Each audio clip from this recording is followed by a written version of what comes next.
میدانی ای نگار برده ای از دل قرار، خواهم آغوشت گیرم مکن از من تو فرار، خواهم آغوشت گیرم مکن از من تو فرار، چرا داری تو فرار؟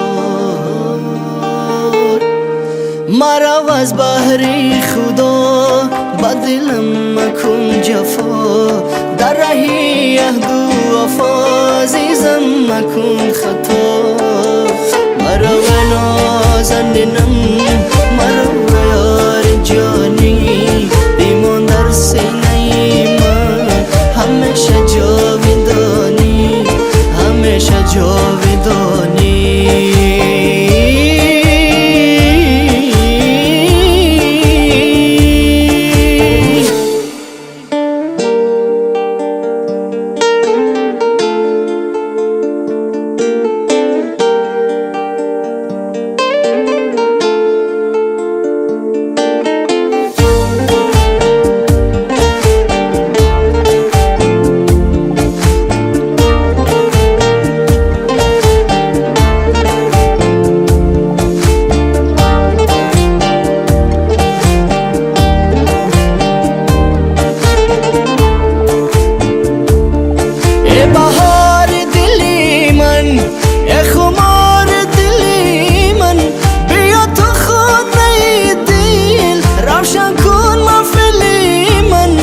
روشن کن محفلی من ای بهار دلی من، ای خمار دلی من، بیا تو خانه دل روشن کن محفلی من، روشن کن محفلی من.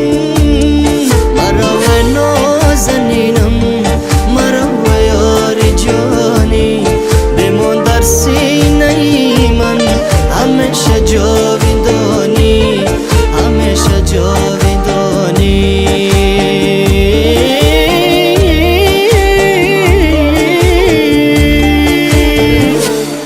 تو میدانی ای نگار برده ای از دل قرار، خواهم آغوشت گیرم مکن از من تو فرار، خواهم آغوشت گیرم مکن از من تو فرار، چرا داری تو فرار؟